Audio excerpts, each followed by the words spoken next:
Hola gente, ¿cómo andan? Aquí, Gauchito Cat otra vez. Bueno, pues espero que estén todos bien, de salud y demás.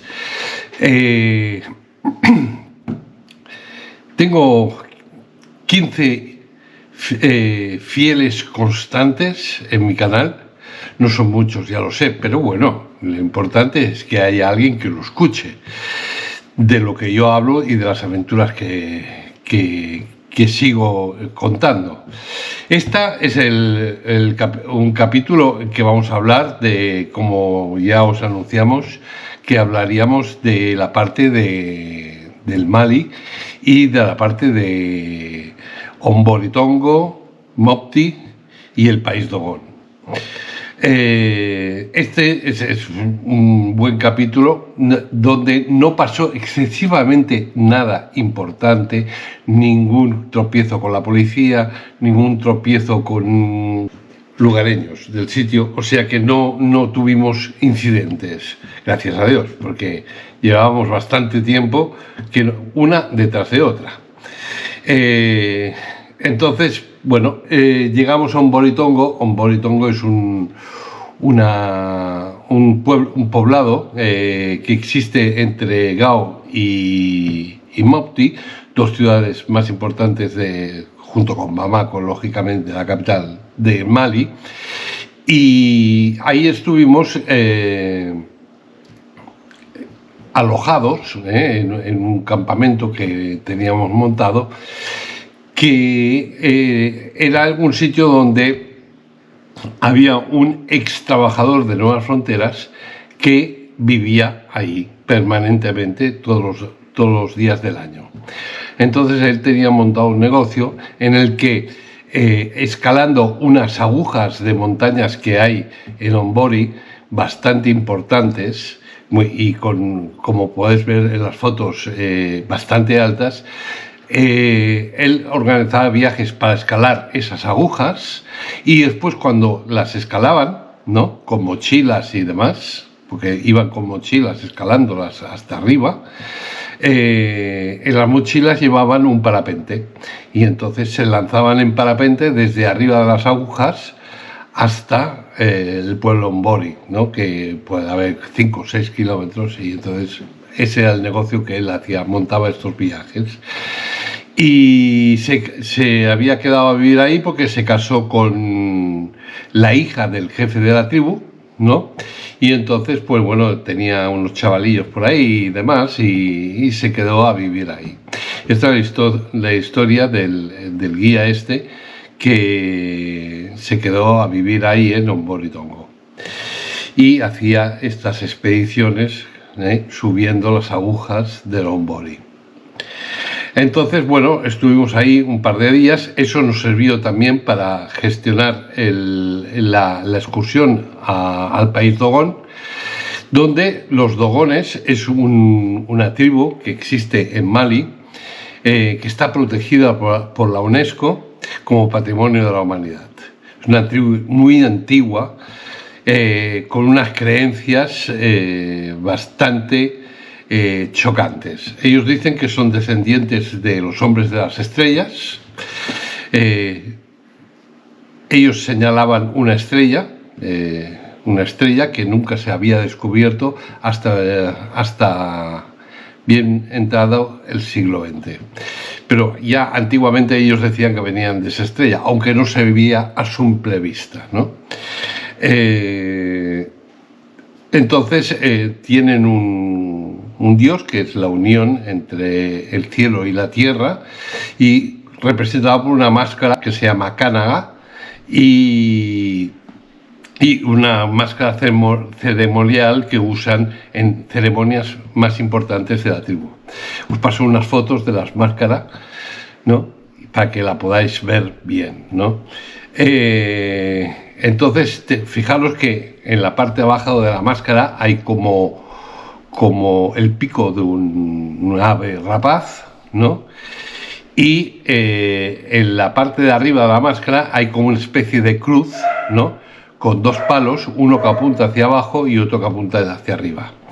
Eso quiere decir que es el hombre pájaro que vino del cielo, ¿no?, y que dio su sabiduría a los dogones y les enseñó la agricultura, les enseñó otras artes para la supervivencia y ellos lo representan con esa doble cruz, ¿no? Con las puntas mirando hacia abajo en la tierra y las puntas mirando hacia arriba hacia el cielo. Es la unión entre el cielo y la tierra. Entonces estuvimos ahí con los dogones y estuvimos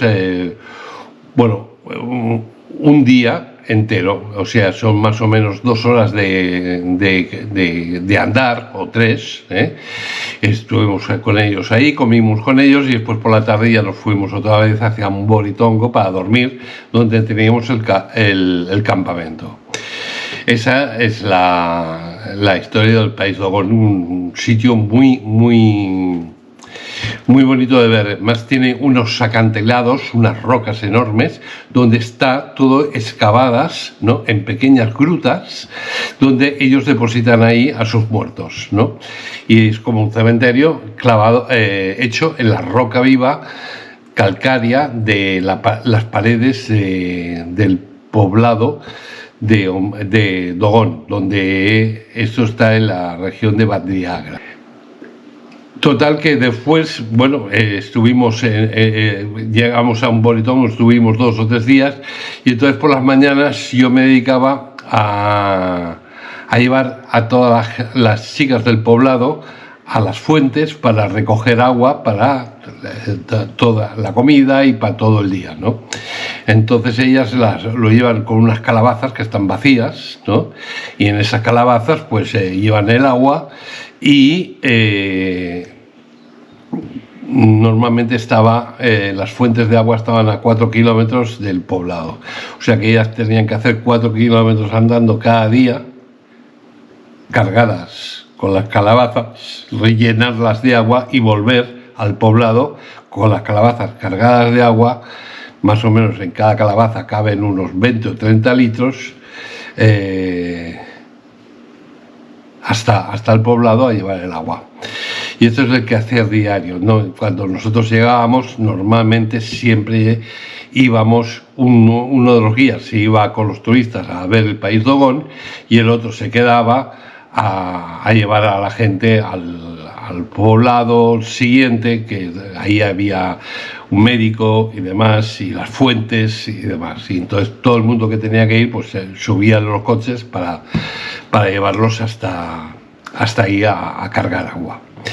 Entonces, cuando ya acabaron los turistas de ver lo de el país Dogón, al día siguiente ya nos fuimos hacia Mopti.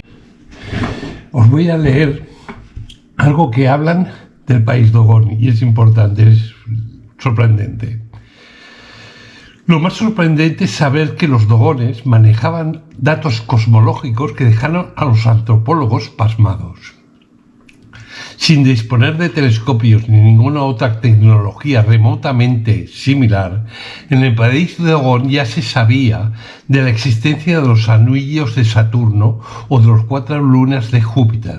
Incluso, esto es lo más fuerte todavía, conocían la existencia de Sirio B, la estrella invisible descubierta por los astrónomos en el siglo XX. En realidad, Sirio es una de las estrellas más brillantes del firmamento y siempre se le ha rendido culto, por ejemplo, en el Antiguo Egipto.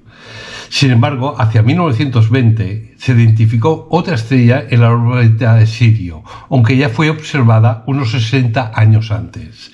Es una enana blanca, la primera de estas características. Se dice que los dogones hablaban de una tercera estrella que forma el triplete de Sirio. La existencia de la tercera se sigue discutiendo aún. Un pueblo sin tecnología punta no se sabe cómo o con qué lograron obtener este conocimiento. Si alguna vez se supo, se perdió en la memoria. ¿O acaso nadie se ha preguntado quién tenía que preguntar? Ahora bien, la leyenda dice que los hombres de las estrellas aleccionaron y enseñaron a los dogones, entre estas y otras muchas más cosas, de la vida cotidiana del Dogon. Mopti es una ciudad que está a orillas del río Níger. El río Níger se divide en unos brazos y ahí en el brazo que está al oeste, a sus orillas se construyó la ciudad vieja de Mopti. Después tiene 3 islas que se unieron a la parte de la ciudad vieja también, mediante presas que retienen el agua y diques que van uniendo las 3 islas con la orilla oeste del río Níger. Tiene una mezclita muy bonita y rivaliza en turismo con Bamako, y es una de las ciudades más turísticas que hay a las orillas del río Níger. Es así tanto que es una ciudad superpoblada con muchas construcciones y la llaman la Venecia de Mali. Bueno, hasta aquí hemos hablado de lo que es Mali. En el próximo viaje ya llegamos a Bamako y después de Bamako vamos a Burkina, a una zona de Burkina selvática con ríos, agua y demás, y después ya los turistas vuelven a Bamako, que es la capital de Mali, y de ahí cogen el avión que les llevará de nuevo a Barcelona con escala en Argel. Y nosotros ahí agarraremos a un nuevo grupo de turistas que haremos el mismo viaje que os acabo de contar, pero lo haremos a la inversa. Hasta entonces, más o menos un par de semanas, volvemos a editar el último vídeo de este viaje. Un abrazo, chicos, muchas gracias por el aguante y hasta la próxima. Chao, chao, amigos.